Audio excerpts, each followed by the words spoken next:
Psicologia Financeira. Lições atemporais sobre fortuna, ganância e felicidade. Introdução. O maior espetáculo da Terra. Durante a faculdade, trabalhei como manobrista em um hotel chique de Los Angeles. Um hóspede recorrente era um executivo da área de tecnologia. Ele era um gênio que aos 20 anos projetara e patenteara um componente essencial em roteadores Wi-Fi. Fundara e vendera várias empresas, era extremamente bem-sucedido.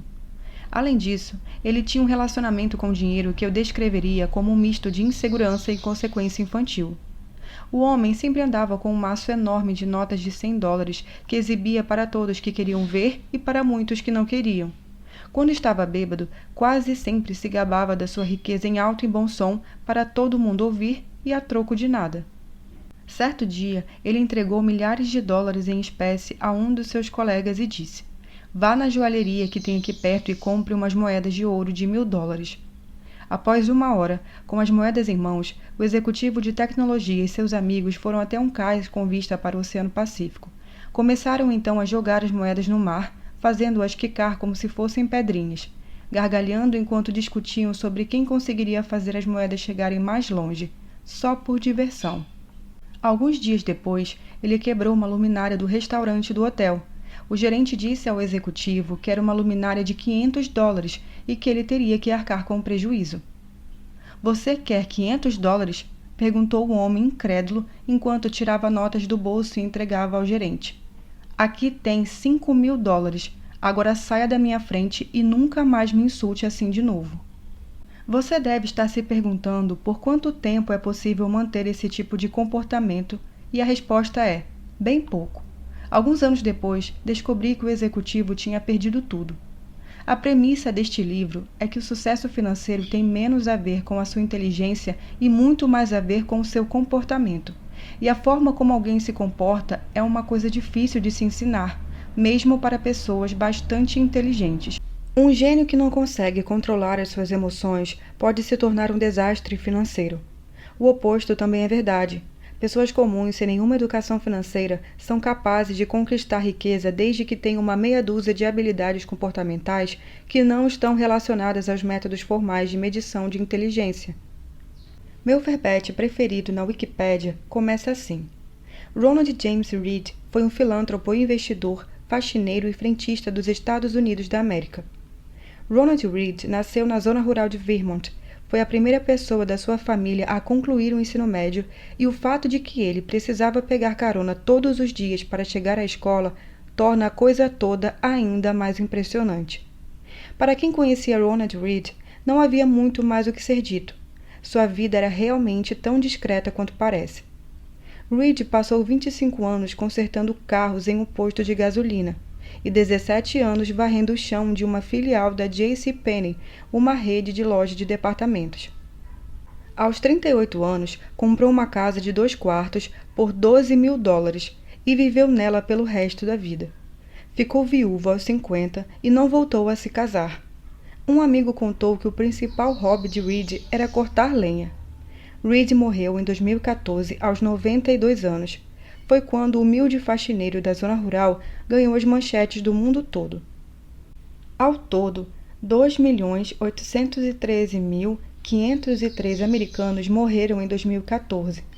Menos de 4.000 tinham um patrimônio líquido de mais de $8 milhões quando faleceram. Ronald Reed era um deles. No testamento, o ex-faxineiro deixou $2 milhões para os enteados e mais de 6 milhões para o hospital e para a biblioteca da cidade. Todos que conheciam Reed ficaram perplexos. Onde ele tinha conseguido tanto dinheiro? No fim das contas, não havia nenhuma história secreta, nada de bilhete de loteria ou herança. Reed guardou o pouco que podia e investiu em ações de blue chips, ou seja, ações de primeira linha.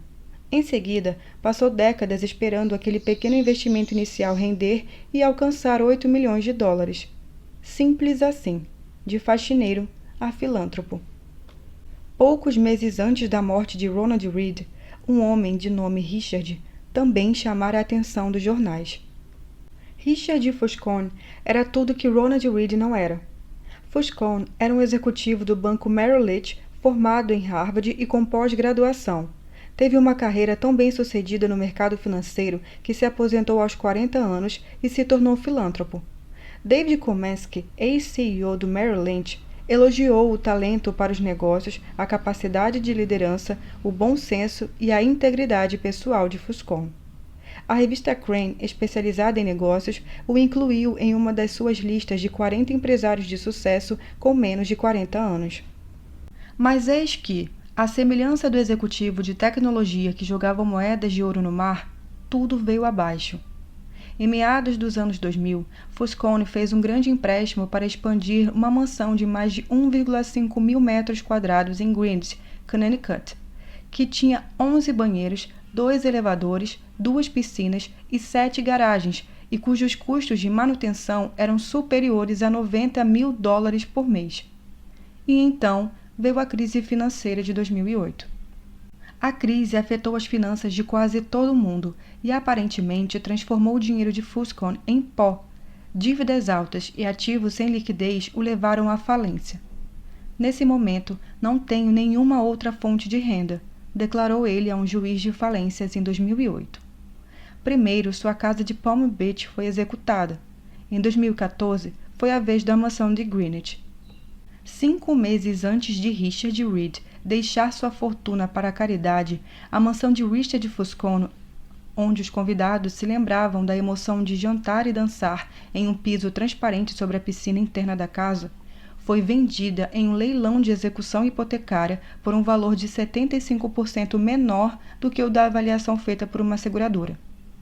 Ronald Reed era paciente, Richard Foscon ganancioso.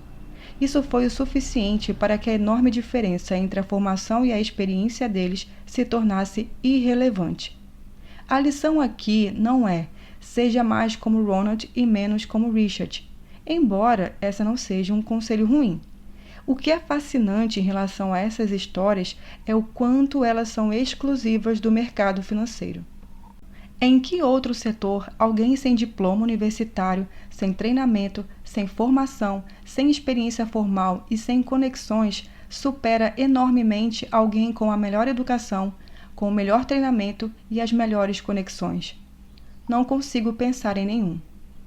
É impossível imaginar uma história na qual Ronald Reed fez um transplante de coração melhor do que um cirurgião que estudou em Harvard, ou na qual ele projeta um arranha-céu melhor do que arquitetos com diplomas de excelentes instituições.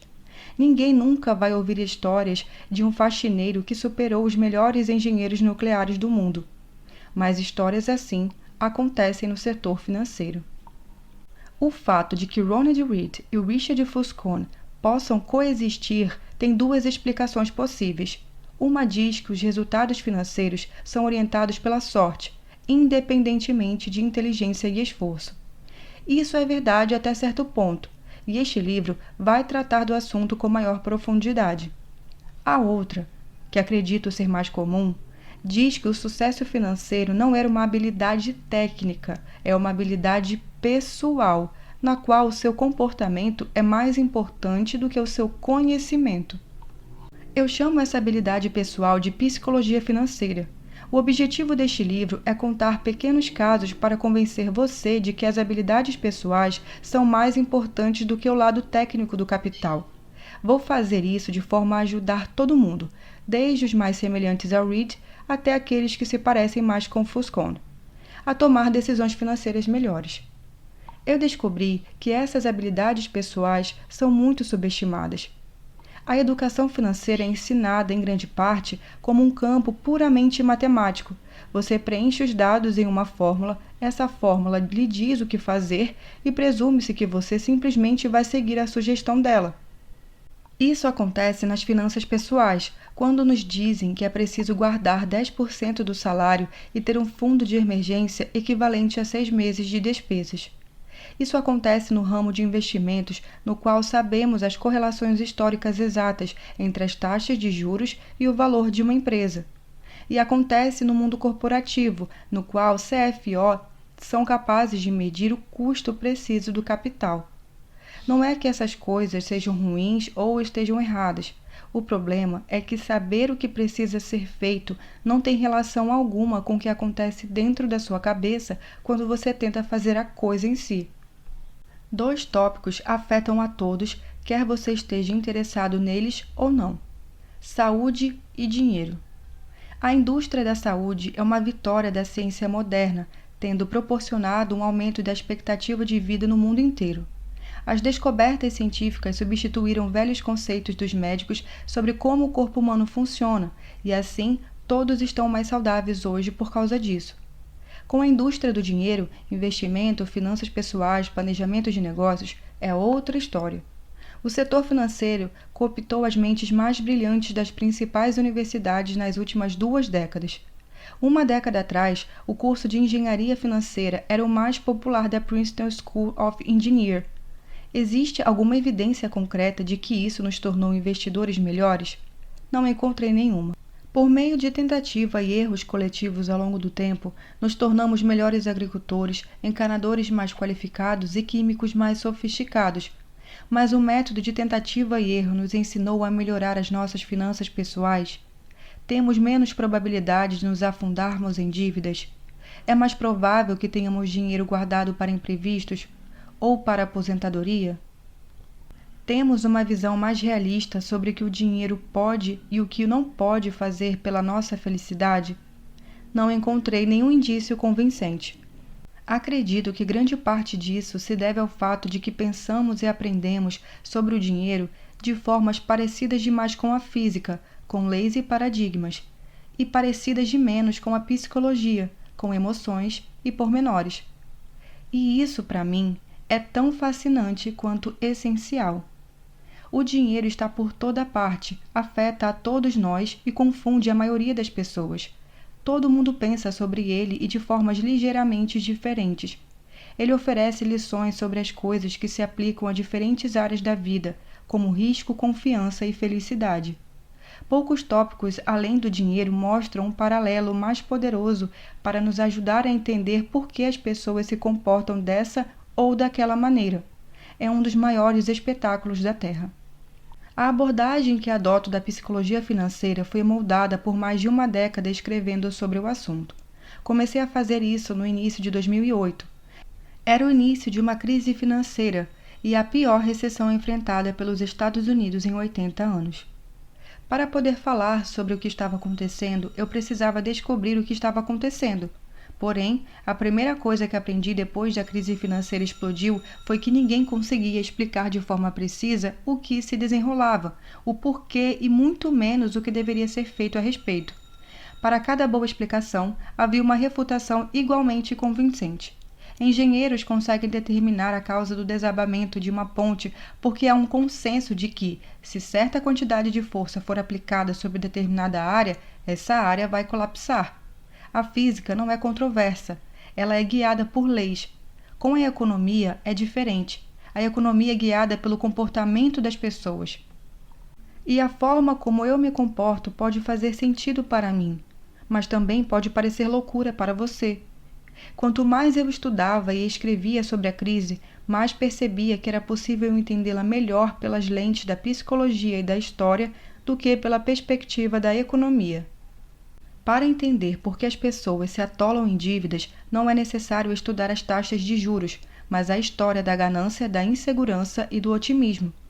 Para entender por que investidores se desfazem de ações em meio a um momento de queda acentuada, não é preciso estudar a matemática dos retornos esperados, mas sim pensar na agonia que é olhar para a sua família e se perguntar se seus investimentos não estão colocando em risco o futuro dela.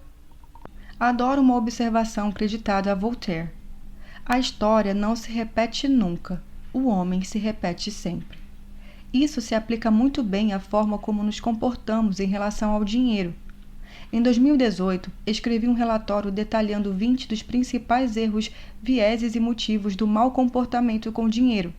O título do relatório era The Psychology of Money, e ele foi lido por mais de 1 milhão de pessoas. Este livro é um mergulho mais profundo no mesmo tópico. Algumas passagens curtas do relatório estão presentes inalteradas aqui. O que você tem em mãos são 20 capítulos, cada um descrevendo o que considero ser uma das características mais importantes e muitas vezes contraintuitivas da psicologia financeira. Os capítulos giram em torno de um tema comum, mas existem por conta própria, de modo que podem ser lidos de forma independente. Este não é um livro extenso, não precisa agradecer. Boa parte dos leitores não lê os livros até o fim porque a maioria dos tópicos não precisa de um sem número de páginas para serem explicados. Prefiro fazer 20 observações curtas que você vai ler até o fim do que uma só enorme que você vai largar na metade. Vamos lá. Capítulo 1. Ninguém é maluco.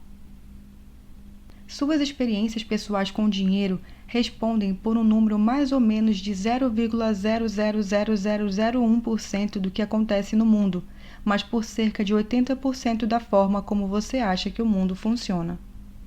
Deixe-me contar uma história sobre um problema.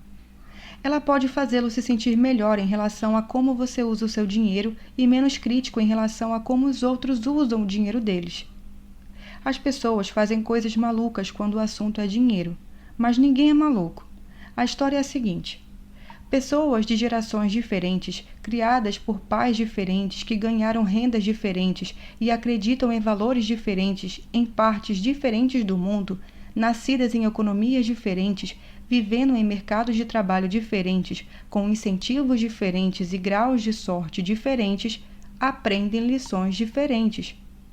Cada pessoa tem uma visão única e particular sobre como as coisas funcionam. E o que você vivencia é mais forte do que aquilo que aprende pelo exemplo de outrem. Então, todo mundo, eu, você, cada um de nós, passa a vida ancorado em um conjunto de pontos de vista sobre como o dinheiro funciona, pontos que variam amplamente de um indivíduo para o outro. O que parece loucura para você pode fazer sentido completo para mim. Alguém que cresceu em meio à pobreza pensa sobre risco e recompensa de uma forma que o filho de um banqueiro abastado jamais conseguiria imaginar. Alguém que cresceu em meio à inflação alta vivenciou algo que a pessoa que passou a vida em uma época de preços estáveis nunca teve que experimentar. O corretor da bolsa que perdeu tudo na crise de 1929 experimentou algo que o trabalhador da indústria de tecnologia que desfrutou da glória do final dos anos 90 nunca conseguiria conceber. O australiano que passou 30 anos sem ver uma recessão pôde experimentar uma coisa que nenhum americano jamais experimentou. E assim por diante. A lista de experiências é interminável. Você sabe coisas sobre dinheiro que eu não sei e vice-versa. Você tem crenças, expectativas e previsões diferentes das minhas. Não porque um de nós é mais inteligente que o outro, ou porque tem informações melhores. É porque tivemos vidas diferentes, moldadas por experiências diferentes, mas com o mesmo poder de influência. Suas experiências pessoais com o dinheiro respondem por mais ou menos 0,000001% do que acontece no mundo, mas por cerca de 80% da forma como você acha que o mundo funciona. Portanto, pessoas igualmente inteligentes podem discordar sobre como e por que as recessões acontecem, sobre como investir dinheiro, sobre o que se deve ser priorizado, sobre quanto risco se deve correr e assim por diante. No livro que escreveu sobre os Estados Unidos da década de 1930, Frederick Laws Allen disse que a crise de 1929 marcou profundamente milhões de americanos pelo resto das suas vidas. Porém, a gama de experiências foi bastante ampla. 25 anos depois da publicação do livro, durante a campanha presidencial de 1960, um repórter perguntou ao então candidato John Kennedy qual era a sua lembrança da Grande Depressão. Kennedy respondeu: "Não sei nada sobre a Grande Depressão por experiências próprias. Minha família tinha uma das maiores fortunas do mundo, que passou a valer mais do que nunca. Compramos casas maiores, mais empregados e viajamos mais. A única coisa que vi diretamente foi quando meu pai contratou alguns jardineiros extras apenas para lhes dar um emprego, para que pudessem comer. Não aprendi nada de verdade sobre a Grande Depressão até ler sobre ela em Harvard." Aquele foi um momento importante da eleição. Como as pessoas se perguntavam, alguém sem compreensão alguma da maior crise econômica recente poderia ser colocado no comando da economia? Esse fator só foi superado pela experiência de John Kennedy na Segunda Guerra Mundial. Era a outra experiência emocional mais relevante para a geração mais velha e algo que o seu principal oponente nas primárias do Partido Democrata, Hubert Humphrey, não tinha. O desafio para nós é que nenhum volume de leituras ou de empatia é capaz de recriar genuinamente o poder do medo e da incerteza. Posso ler sobre como foi perder tudo durante a Grande Depressão, mas não tenho as cicatrizes emocionais de quem vivenciou aquele momento. E a pessoa que passou pela crise de 29 não consegue entender por que alguém como eu é capaz de agir e lidar com tranquilidade em relação a essa crise. Nós vemos o mundo com olhos diferentes. Há planilhas que nos fornecem o modelo da frequência com que grandes quebras ocorrem ao longo da história do mercado de ações. Contudo, elas não têm como nos oferecer o modelo da sensação de voltar para casa, olhar para os seus filhos e se perguntar se você cometeu um erro que afetará a vida deles para sempre. Estudar história faz você ter a sensação de que entende um fato. No entanto, até que tenha vivido e sentido na pele as consequências dele, você não tem como entendê-lo bastante para que isso mude o seu comportamento. Todos nós achamos que sabemos como o mundo funciona, mas todos nós experimentamos apenas uma pequena fração dele. Como disse o investidor Michael Betnick, algumas lições precisam ser vividas antes de serem compreendidas. Todos nós somos vítimas, cada um à sua maneira, dessa verdade. Em 2006, os economistas Ulrike Malmender e Stefan Nagel, do National Bureau of Economic Research, vasculharam 50 anos da Survey of Consumer Finances, uma pesquisa detalhada sobre o que os americanos fazem com o dinheiro que ganham.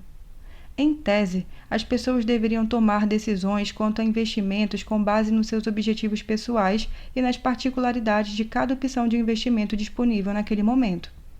Porém, não é isso que acontece. Os economistas descobriram que as decisões sobre investimentos mais importantes da vida das pessoas estão fortemente ancoradas nas experiências que elas tiveram na própria geração, sobretudo nas do início das suas vidas adultas. Os indivíduos que cresceram em tempos de inflação alta investem menos dinheiro em títulos quando adultos, se comparado àqueles que cresceram em tempos de inflação baixa. Aqueles que por acaso cresceram quando o mercado de ações estava forte investem mais em ações quando adultos, em comparação àqueles que cresceram em uma época em que as ações estavam fracas. Os economistas escreveram: nossas descobertas sugerem que a predisposição dos investidores individuais em assumir riscos depende do histórico pessoal de cada um. Não é a inteligência, a formação ou a sofisticação. É simplesmente a sorte de ter nascido no lugar certo, na hora certa. Em 2019, o jornal Financial Times entrevistou Bill Gross, o famoso administrador de títulos. Gross concorda com o fato de que provavelmente não estaria onde está hoje se tivesse nascido há uma década antes ou depois, dizia o artigo. A carreira dele coincidiu quase perfeitamente com uma geração inteira de queda das taxas de juros, o que foi um vento favorável para o investimento em ações. Esse tipo de coisa afeta não apenas as oportunidades com as quais você se depara, afeta a forma como você pensa sobre essas oportunidades quando se vê diante delas. Para Gross, títulos eram como máquinas de fazer dinheiro. Para a geração do pai dele, que teve que encarar uma inflação bem mais alta enquanto crescia, costumavam ser vistos como máquinas de queimar dinheiro. As diferenças na forma de vivenciar o dinheiro costumam variar bastante de pessoa para pessoa, até mesmo entre aqueles que julgamos serem muito semelhantes. Vejamos as ações, por exemplo. Se você nasceu em 1970, o índice S&P 500 aumentou quase 10 vezes, já descontada a inflação, durante a sua adolescência e os seus 20 anos. Esse é um retorno incrível. Se nasceu em 1950, o mercado americano não foi absolutamente a lugar algum durante a sua adolescência e os seus 20 anos, também descontada a inflação. Dois grupos de pessoas, separadas meramente pelo ano de nascimento, passam pela vida com uma visão muito diferente em relação ao funcionamento do mercado de ações. Ou então a inflação. Se você nasceu nos Estados Unidos dos anos 1960, a inflação entre a sua adolescência e os seus 20 anos, ou seja, a sua juventude, um período de maior maleabilidade quando você está desenvolvendo uma base de conhecimento sobre a forma como a economia funciona, fez os preços triplicarem. Isso é muita coisa.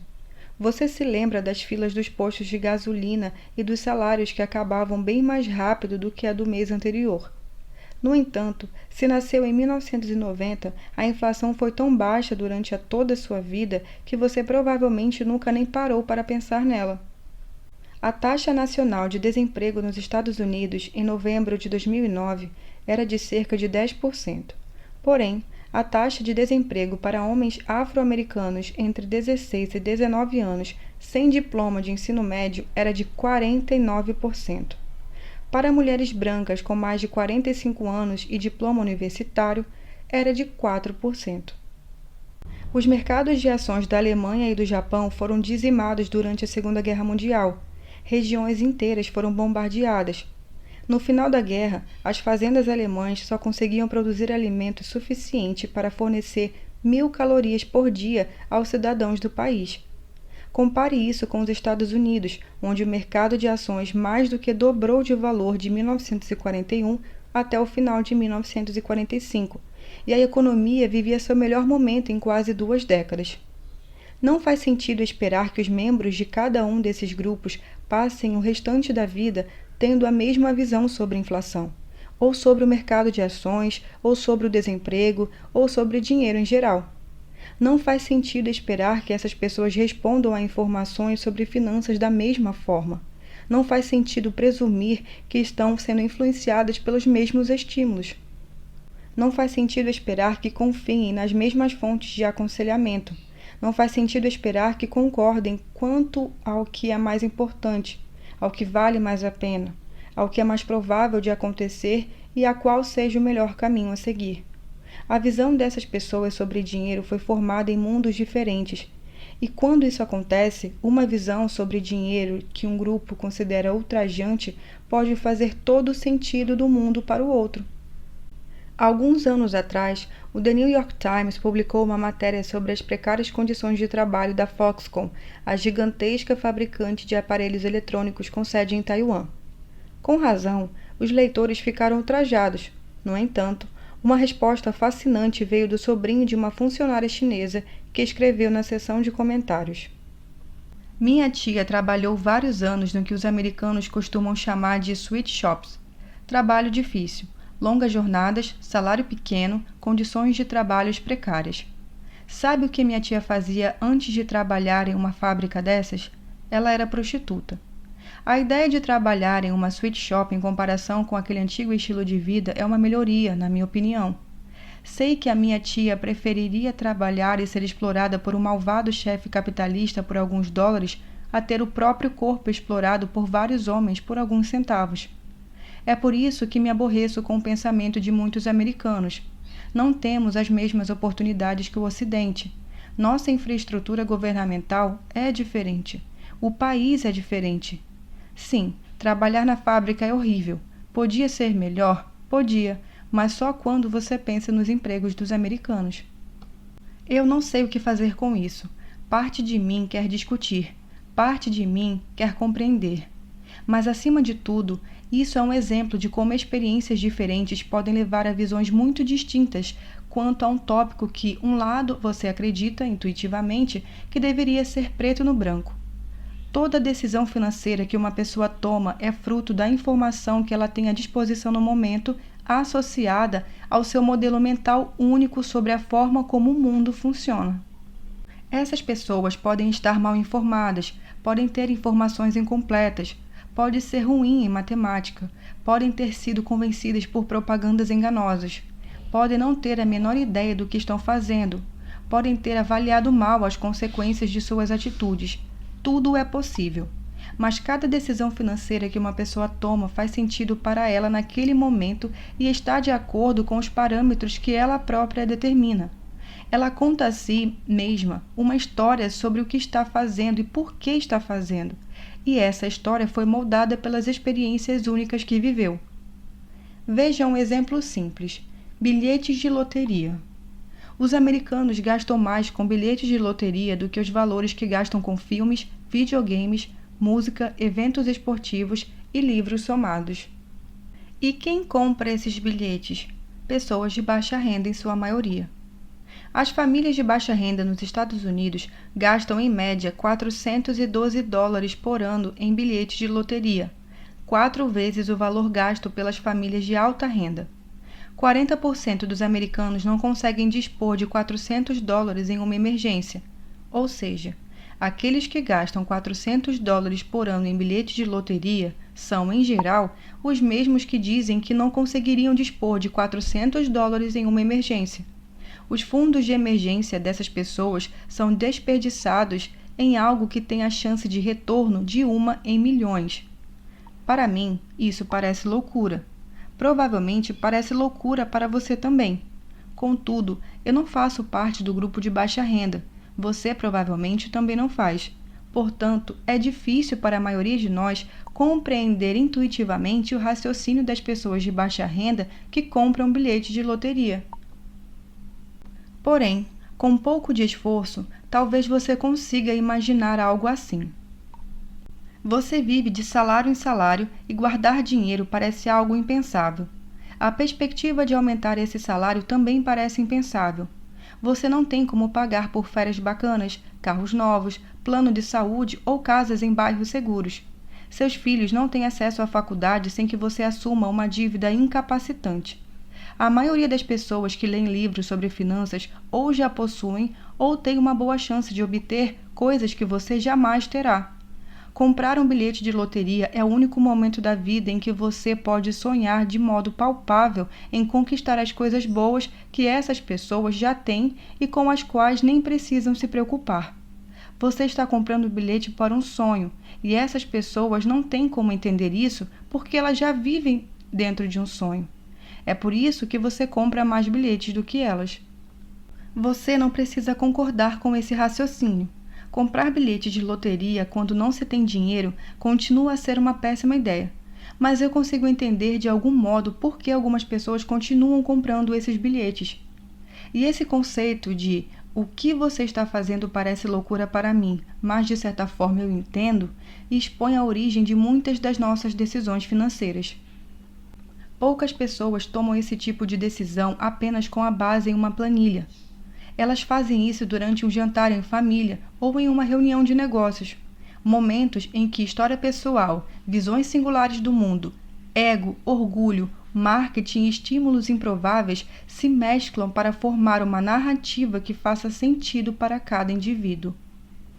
Uma coisa importante que ajuda a explicar por que é tão complicado tomar decisões financeiras e por que existem tantos comportamentos inadequados é perceber o quanto esse assunto é recente. O dinheiro circula entre nós há bastante tempo. Acredita-se que tenha sido o rei Alíates da Índia, parte da atual Turquia, quem criou a primeira moeda oficial por volta de 600 a.C. Mas os fundamentos modernos das decisões financeiras, poupar e investir, têm por base conceitos que ainda estão engateando. A aposentadoria, por exemplo. Nos Estados Unidos, ao final do ano de 2018, havia 27 trilhões de dólares investidos em planos de aposentadoria, fazendo dela o principal estímulo das decisões de investimento e de poupança do investidor comum. No entanto, o conceito de se ter direito a uma aposentadoria existe há, no máximo, 2 gerações. Antes da Segunda Guerra Mundial, a maioria dos americanos trabalhava até morrer. Essa era a expectativa e a realidade. A taxa de participação na força de trabalho de homens com 65 anos ou mais era superior a 50% até os anos de 1940. A administração do Seguro Social tinha o intuito de mudar isso. Porém, no princípio, seus benefícios nem chegavam perto de ser uma aposentadoria adequada.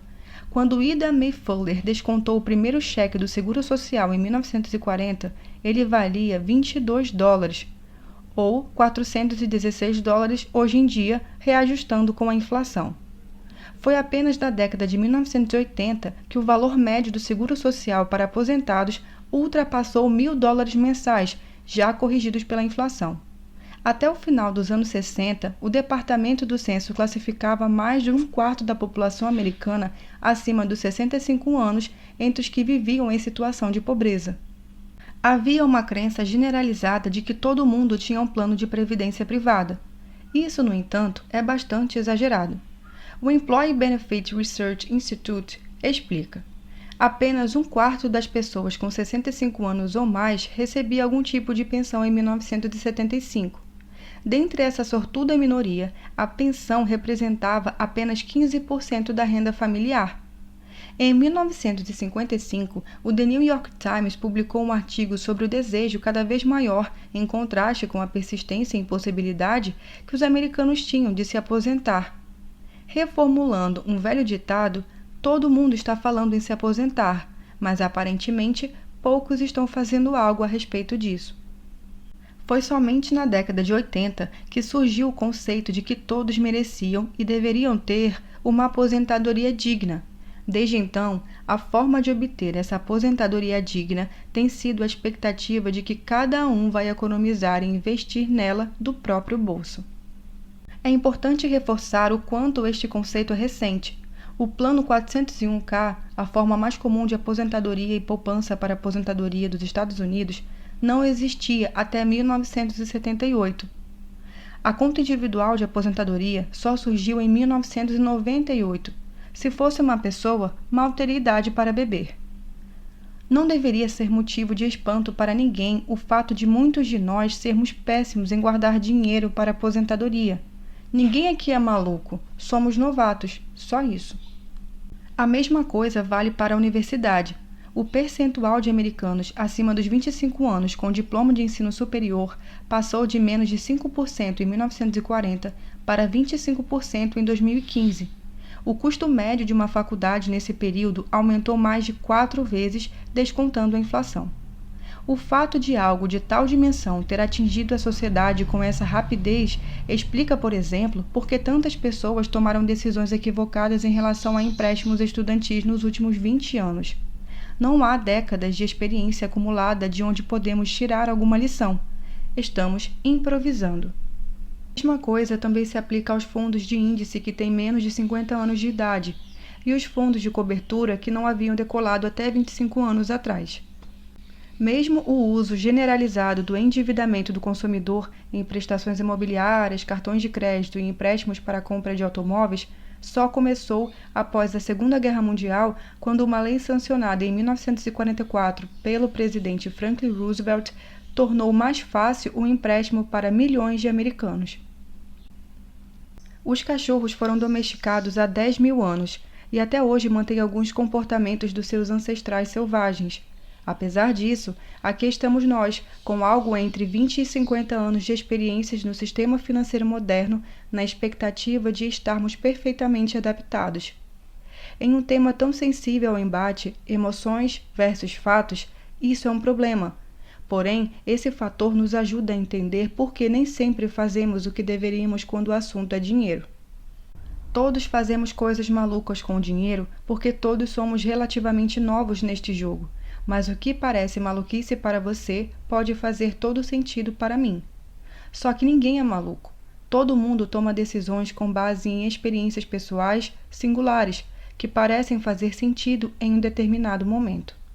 Agora, deixe-me contar a história sobre como Bill Gates ficou rico. Capítulo 2. Sorte e risco. Nada é tão bom nem tão ruim quanto parece.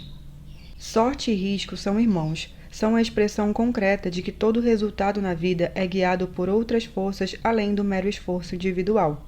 Scott Galloway, professor da Universidade de Nova York, tem uma frase que vale a pena lembrar na hora de avaliar o sucesso, tanto nosso próprio quanto dos outros. Nada é tão bom nem tão ruim quanto parece. Bill Gates estudou em uma das únicas escolas de ensino médio do mundo que tinha um computador. Por si só, a história de como Lakeside School, nos arredores de Seattle, conseguiu um computador já é notável. Bill Dougal, ex-combatente da Marinha Americana da Segunda Guerra Mundial, se tornou professor de matemática e ciências. Ele acreditava que, sem experiência no mundo real, ficar apenas lendo os livros não serviria para nada. Ele também percebeu que seria preciso saber alguma coisa sobre computadores antes de entrar para a faculdade. Lembrou o falecido cofundador da Microsoft, Paul Allen. Em 1968, Dougal pediu à Associação de Mães dos Alunos para usar os lucros do brechó que elas organizavam uma vez por ano, cerca de $3.000, para arrendar um computador Teletype Model 30, conectado a um terminal de mainframe da General Electric, de modo a usar o recurso de time-sharing. O conceito de time-sharing na informática tinha sido inventado em 1965, disse Gates mais tarde.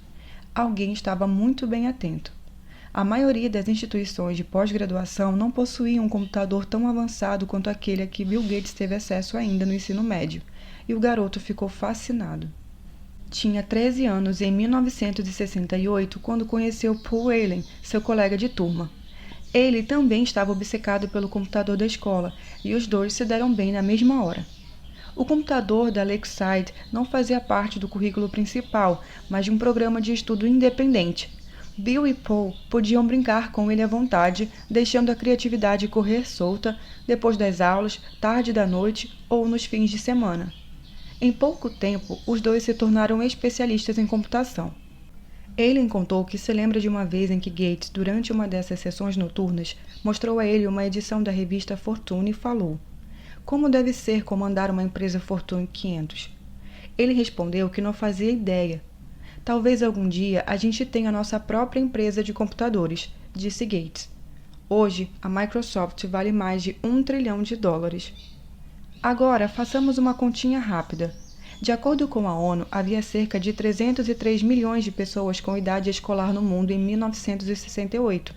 Cerca de 18 milhões delas viviam nos Estados Unidos, sendo 270 mil no estado de Washington. Pouco mais de 100 mil delas viviam na área de Seattle, e apenas cerca de 300 frequentaram a Lakeside School. Começamos com 303 milhões e terminamos com 300. Apenas um em cada 1 milhão de estudantes em idade escolar frequentou a instituição de ensino médio que tinha combinação de dinheiro e visão para conseguir um computador. Bill Gates era um deles. Gates não tem constrangimento em falar sobre o significado disso. Se não fosse a Lakeside School, não haveria Microsoft, afirmou aos formandos da escola em 2005. Mais do que inteligente, Gates é acima de tudo dedicado e ainda na adolescência teve um insight em relação aos computadores que a maioria dos executivos mais experientes da área não foi capaz de compreender. Ele também teve uma vantagem de 1 em 1 milhão ao estudar na Lakeside. Agora, deixe-me falar um pouco sobre um amigo de Gates, Kent Evans. Ele experimentou uma dose igualmente potente do irmão da sorte, o risco. Bill Gates e Paul Allen se tornaram nomes conhecidos graças ao sucesso da Microsoft. No entanto, a gangue de prodígios da informática da Lakeside School tinha um terceiro integrante. Kent Evans e Bill Gates se tornaram melhores amigos no último ano do ensino fundamental. Segundo Gates, Evans era o melhor aluno da turma. Os dois passavam horas e horas no telefone. Conta Gates na série O Código Bill Gates. "Eu me lembro do número de Kent até hoje", disse ele. Era 525-7851. Evans era tão hábil com computadores quanto Gates e Allen. Certa vez, a Lakeside estava tendo dificuldades para montar a grade curricular da escola, um complexo labirinto para fazer com que centenas de alunos assistissem às aulas de que precisavam em horários diferentes. A escola deixou Bill e Kent, duas crianças, a cargo da tarefa de desenvolver um programa de computador para sanar o problema. E funcionou. E, ao contrário de Paul Allen, Kent tinha a mesma mente voltada para os negócios e a mesma ambição infinita de Gates. Kent sempre andava com uma maleta enorme igual a um advogado, recorda Gates. "Estávamos sempre planejando o que fazer dali a 5 ou 6 anos. Será que a gente devia virar CEO? Que tipo de mudança seríamos capazes de promover? Será que a gente devia virar general ou embaixador?" Fosse o que fosse, Bill e Kent estavam certos de que fariam aquilo juntos. Ao relembrar a amizade com Kent, Gates fica com a voz embargada. "A gente podia ter continuado a trabalhar junto. Tenho certeza de que teríamos ido para a mesma faculdade." Kent poderia ter sido um dos cofundadores da Microsoft, junto com Gates e Allen. Contudo, isso nunca aconteceu. Kent morreu antes mesmo de terminar o ensino médio em um acidente quando praticava montanhismo. Todo ano ocorrem cerca de 30 mortes devido à prática de montanhismo nos Estados Unidos. A probabilidade de perder a vida em uma montanha durante o ensino médio é de aproximadamente 1 em 1 milhão. Bill Gates experimentou uma sorte em 1 milhão ao se matricular na Lakeside School. Kent Evans experimentou um risco em 1 milhão ao nunca conseguir terminar o que ele e Gates planejavam alcançar. A mesma força, a mesma escala de grandeza, trabalhando em direções opostas. Sorte e risco são a expressão concreta de que todo resultado na vida é guiado não só por outras forças além do mero esforço individual. Os dois são tão parecidos que você não tem como acreditar em um sem respeitar o outro na mesma medida. Ambos existem porque o mundo é complexo demais para permitir que 100% das suas ações respondam por 100% dos seus resultados. Ambos são movidos pela mesma força. Você é apenas uma pessoa em jogo com outras 7 bilhões de pessoas e um número infinito de peças móveis. O ocasional impacto de ações que estão fora do seu controle pode ter consequências mais profundas do que as ações que você executa conscientemente. Porém, ambos são tão difíceis de mensurar e de aceitar que muitas vezes passam despercebidos. Para cada Bill Gates, existe um Kent Evans igualmente habilidoso e motivado que acabou do lado oposto da roleta da vida. Quando você passa a dar o devido respeito à sorte e ao risco, percebe que ao avaliar o sucesso financeiro das pessoas, tanto o seu quanto o dos outros, nada nunca é tão bom ou tão ruim quanto parece. Anos atrás, perguntei ao economista Robert Shiller, ganhador do Nobel de Economia em 2013, o que você gostaria de saber sobre investimentos que ainda não foi descoberto? O papel exato que a sorte desempenha em resultados bem-sucedidos, respondeu ele. Eu adoro essa resposta, porque ninguém duvida de verdade que a sorte não desempenha papel algum no sucesso financeiro. Entretanto, devido à dificuldade de mensurá-la e o fato de que é indelicado sugerir que o sucesso dos outros se deve a ela, nossa postura mais comum é a de ignorar discretamente a sorte enquanto fator responsável pelo sucesso. Se eu perguntasse, há 1 bilhão de investidores no mundo, você acha que 10 deles podem ter se tornado bilionários essencialmente por obra do acaso ou em golpe de sorte? Você responderia, claro. Mas então, se eu lhe pedisse para citar o nome desses investidores bem na cara deles, você provavelmente mudaria de ideia. Ao avaliar os outros, atribuir o sucesso à sorte nos faz parecer invejosos e mesquinhos, ainda que saibamos que esse tipo de coisa exista. E ao avaliarmos a nós mesmos, atribuir o sucesso à sorte pode soar desmoralizante. O economista Bhaskar mostrou que há uma relação maior entre a renda de irmãos do que em características como a altura ou peso. Se você é rico e alto, a probabilidade de o seu irmão também ser rico é maior do que a de ele também ser alto. Acredito que a maioria das pessoas sabe intuitivamente que isso é verdade. A qualidade da sua educação e as portas que se abrem para você estão fortemente relacionadas ao status socioeconômico dos seus pais. Mas fale isso para 2 irmãos ricos e eles provavelmente dirão que as descobertas deste mundo não se aplicam a eles. Empresas que vão à falência não se esforçaram o suficiente? Os investimentos que se provaram ruins foram mal planejados? Carreiras estagnadas são culpa da preguiça? Às vezes sim, é óbvio. Mas em que medida? É difícil saber. Qualquer coisa que vale a pena conquistar tem probabilidade de sucesso inferior a 100%, e o risco é justamente o que acontece quando você vai parar no lado infeliz dessa equação. Assim como acontece com a sorte, a narrativa fica difícil, confusa e complexa demais quando tentamos determinar o quanto de um determinado desfecho se deve a uma decisão consciente e o quanto dele se deve ao risco. Digamos que eu compre uma ação e 5 anos depois ela não foi a lugar algum. É possível que eu tenha tomado uma decisão errada ao comprá-la. Também é possível que eu tenha tomado uma decisão acertada que envolvia 80% de chances de lucro, mas acabei indo parar do lado dos infelizes 20%. Como saber qual é qual? Cometi um erro ou apenas vivenciei o risco de forma concreta? É possível medir estatisticamente se algumas decisões foram acertadas ou não. Porém, no mundo real, no dia a dia, não fazemos isso. É complicado. Preferimos as histórias simples que não são complexas, mas em enorme frequência diabolicamente enganosas. Depois de passar anos lidando com investidores e líderes empresariais, percebi que o fracasso do outro em geral é atribuído a más decisões, enquanto os nossos costumam ser atribuídos ao lado sombrio do risco. Ao avaliarmos o erro do outro, temos maior propensão a optar por uma história pura e simples de causa e efeito, porque não sabemos o que se passa dentro da cabeça da outra pessoa. Ele não teve um bom resultado, então tomou uma decisão equivocada. É a história que faz mais sentido para mim. No entanto, ao avaliar a mim mesmo, posso inventar uma narrativa bem mais complexa, justificando todas as minhas decisões passadas e atribuindo os resultados ruins ao risco. A revista Forbes não coloca na capa os investidores falidos que tomaram boas decisões, mas que ainda assim experimentaram o lado infeliz do risco. Porém, como sempre, coloca os investidores ricos que tomaram decisões arriscadas ou até mesmo imprudentes e tiveram sorte. Ambos lançaram a mesma moeda que, por acaso, caiu com um lado diferente virado para cima.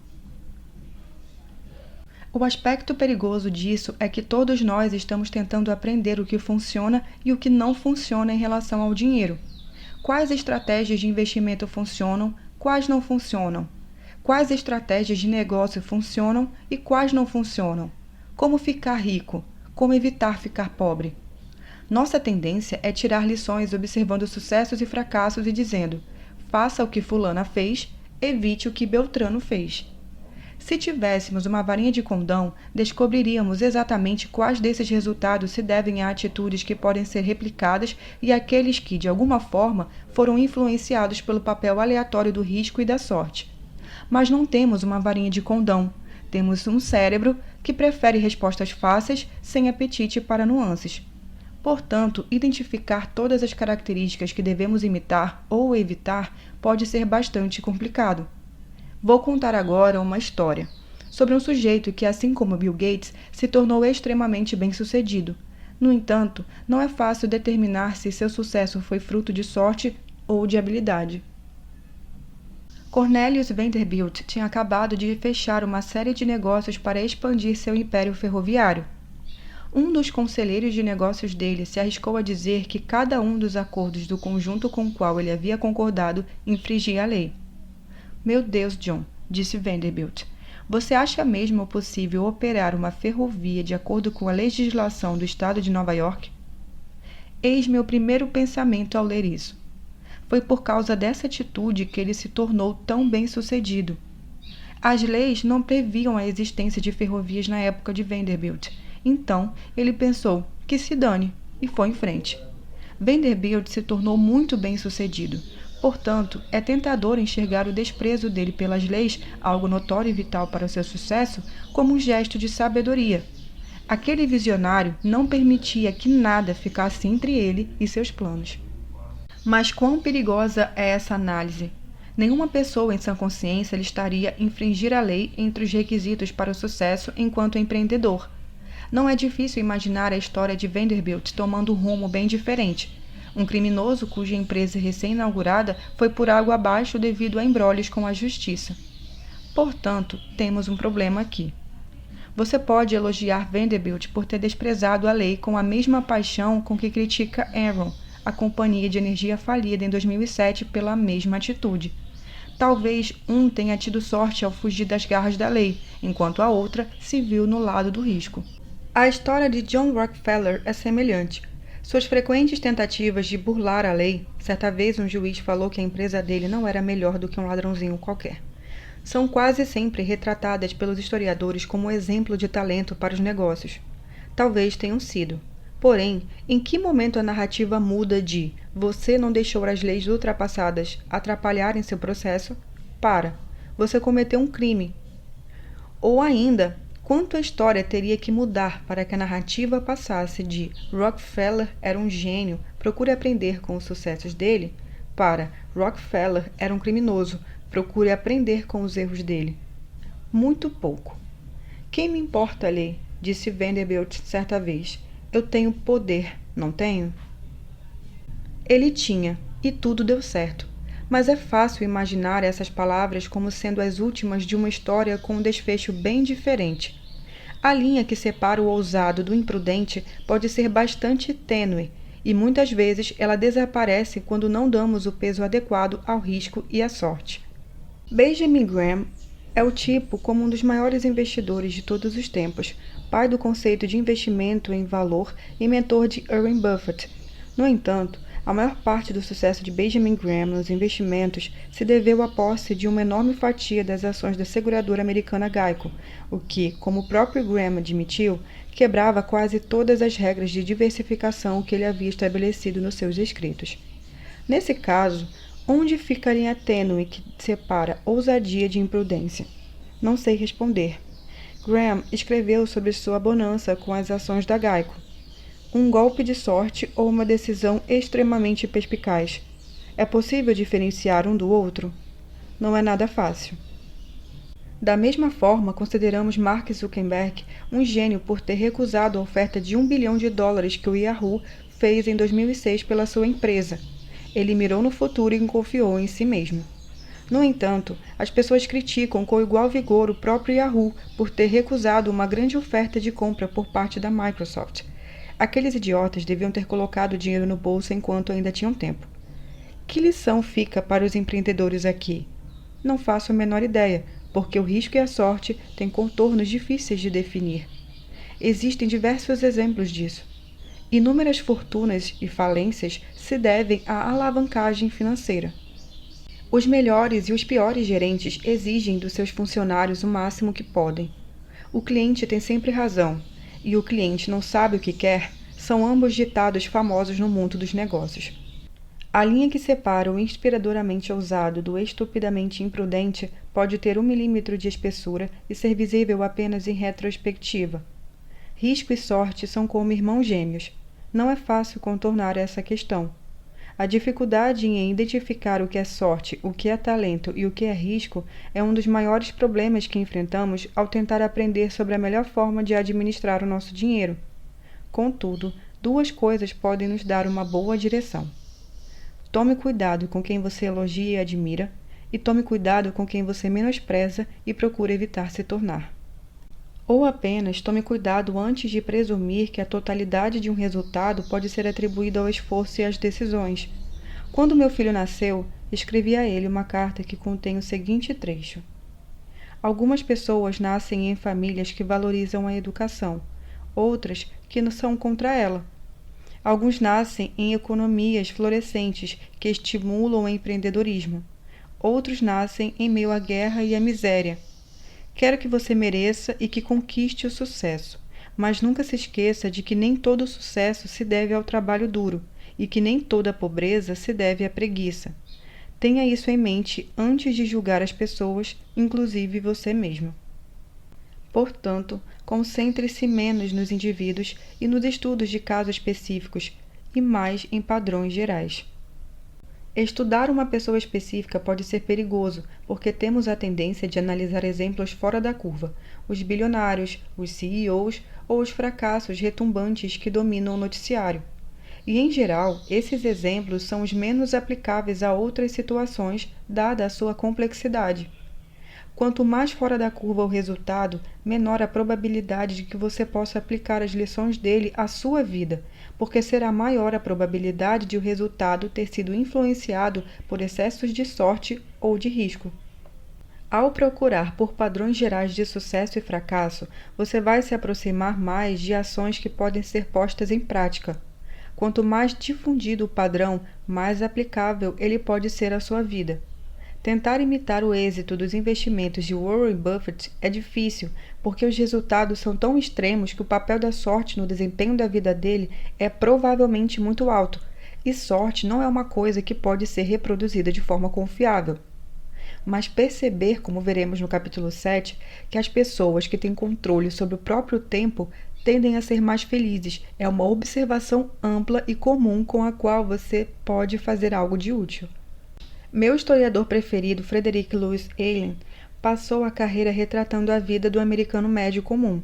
Como vivia, por quais mudanças passou, com o que trabalhava, o que comia no jantar e etc. Há mais lições relevantes que podem ser extraídas desse tipo de observação ampla do que do estudo de personagens fora da curva que tendem a monopolizar o noticiário. Bill Gates disse certa vez: "O sucesso é um péssimo professor. Ele faz com que pessoas inteligentes acreditem que não vão perder nunca." Quando as coisas estão indo muito bem, esteja ciente de que nem tudo é tão bom quanto você pensa. Você não é invencível, e se admite que a sorte lhe trouxe sucesso, então também deve acreditar no irmão dela, o risco, que pode provocar uma reviravolta na sua história com a mesma rapidez. E o contrário também vale. Da mesma forma, o fracasso também pode ser um péssimo professor, porque faz com que as pessoas inteligentes acreditem que as suas decisões foram péssimas, quando às vezes elas apenas estão considerando a dimensão implacável do risco. O truque para lidar com o fracasso é organizar a vida financeira de forma que um mau investimento aqui e uma meta financeira não alcançada ali não tirem você de campo, de modo a poder continuar jogando até que os números voltem a estar a seu favor. Porém, o mais importante é que, para além de reconhecer o papel que a sorte desempenha em relação ao sucesso, o papel representado pelo risco significa que devemos nos perdoar e deixar um espaço para a compreensão ao julgar os fracassos.